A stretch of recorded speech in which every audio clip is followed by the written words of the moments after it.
बांग्लादेश की राजनीति के सबसे विस्फोटक मुकदमों में से एक का अंत आज उस फैसले के साथ हुआ जिसने पूरे देश और दुनिया को हिला कर रख दिया है।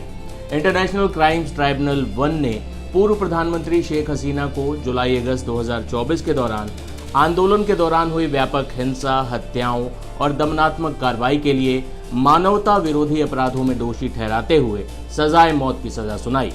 3 सदस्यीय पीठ ने 400 पन्नों के फैसले में हसीना को हत्याओं का मास्टरमाइंड बताया और कहा कि उन्होंने न केवल दमन का आदेश दिया बल्कि उसे रोकने के लिए कोई कदम नहीं उठाया।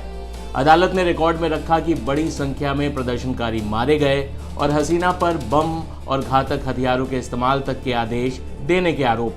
ट्राइब्यूनल हसीना के खिलाफ जुटाए गए भारी सबूतों, 10,000 पन्नों के दस्तावेज, 80 से अधिक गवाह, वीडियो ऑडियो सामग्री को केस दर केस पढ़कर सुना रहा था। इसलिए ये कार्रवाई काफी लंबी चली। ये फैसला हसीना और पूर्व गृह मंत्री असदुज्जामान की अनुपस्थिति में सुनाया जा रहा है क्योंकि दोनों को भगौड़ा घोषित किया गया है। ढाका में सुरक्षा बेहद सख्त रही। शहर में पिछले सप्ताह 40 से ज्यादा आगजनी और कई बम धमाकों के बाद पुलिस को आदेश दिया गया था कि कोई भी व्यक्ति अगर आगजनी या विस्फोट की कोशिश करे तो उसे सीधा गोली मार दी जाए। दूसरी ओर शेख हसीना ने फैसले से पहले अपने समर्थकों को भेजे संदेश में इन आरोपों को झूठा बताया और कहा कि वो फैसला दे दें, मुझे परवाह नहीं। इंटरनेशनल क्राइम्स ट्राइब्यूनल 1 ने बांग्लादेश की पूर्व प्रधानमंत्री शेख हसीना को जुलाई-अगस्त 2024 के दौरान जो आंदोलन हुआ था उस दौरान हिंसा और हत्याओं के मामले में मौत की सजा सुना दी है। हसीना को और पूर्व गृह मंत्री को और पूर्व पुलिस प्रमुख चौधरी अब्दुल्ला अल मामून पर मानवता विरोधी अपराधों के आरोप के तहत ट्रायल चला। ट्राइब्यूनल ने शेख हसीना को 3 आरोपों में दोषी पाया: न्याय में बाधा डालना, हत्याओं के आदेश देना और दंडात्मक हत्याओं को रोकने के लिए कोई कदम न उठाना। अदालत ने फैसले में इन हत्याओं की मास्टरमाइंड शेख हसीना को बताया। ट्राइब्यूनल ने बांग्लादेश के पूर्व पुलिस प्रमुख चौधरी अब्दुल्ला अल मामून को फांसी की सजा से छूट दे दी। उन्हें 5 साल जेल की सजा सुनाई गई।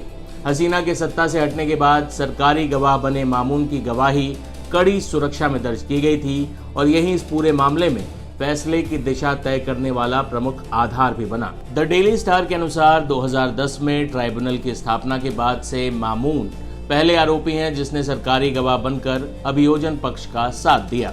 ट्राइब्यूनल ने अपने फैसले में पूर्व प्रधानमंत्री शेख हसीना के खिलाफ 5 मुख्य आरोप पढ़कर सुनाए हैं।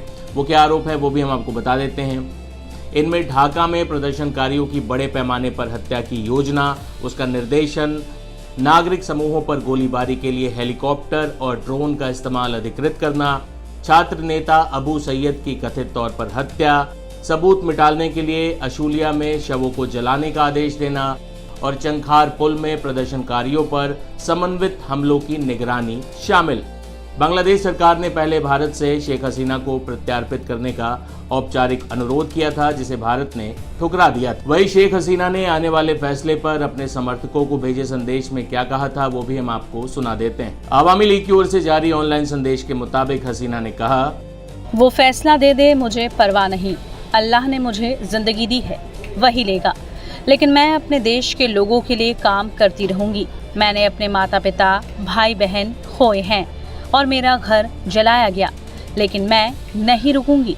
चिंता मत करो, ये वक्त की बात है। मुझे पता है कि आप पीड़ा में हैं, हम इसे नहीं भूलेंगे। हर चीज का हिसाब होगा। बता दें कि बांग्लादेश में शेख हसीना का ये मामला जब अदालत में गया, इस पे सजा सुनाई जाने वाली थी। उससे पहले एक बार फिर बांग्लादेश में हिंसा भड़क गई। लोग सड़कों पर आगजनी करने लगे, कॉकटेल बम फेंकने लगे और कई तरह की हिंसक घटनाएं हुई, जिसके बाद सेना को शूट एट साइट का ऑर्डर दे दिया गया। बता दें कि बांग्लादेश में जब ये आंदोलन हुआ था तब भी मैं भी रजाकार, तू भी रजाकार, इस किस्म के नारे गूंजे थे। अल्पसंख्यक हिंदू आबादी और क्रिश्चियन आबादी पर हमले भी हुए थे। लिहाजा बांग्लादेश में हुआ आंदोलन नेपाल में हुए जेनजी आंदोलन से काफ़ी अलग है, जहां हिंसा तो हुई लेकिन उसके बाद उन्हीं आंदोलनकारियों ने उन सड़कों की सफाई की। हिंसक जो गतिविधियां थी वो आगे नहीं बढ़ी सरकार के बदलने के बाद, जबकि बांग्लादेश में हमने देखा कि हिंसा की कार्रवाई आगे और बढ़ी। अब जब बांग्लादेश में ये फैसला आ गया है कि शेख हसीना को सजाए मौत की सज़ा सुनाई गई है, शेख हसीना ने कह दिया है कि वो भारत में ही रहेंगी। बांग्लादेश निश्चित तौर पर भारत पर दबाव बनाएगा कि वो शेख हसीना को प्रत्यार्पित कर दे। देखना होगा कि इस मामले में क्या होगा, लेकिन इस फैसले पर आप क्या सोचते हैं, अपनी राय हमें कमेंट बॉक्स में ज़रूर बताएं। शुक्रिया। For more of such videos, do like, share and subscribe to ET Now Swadesh.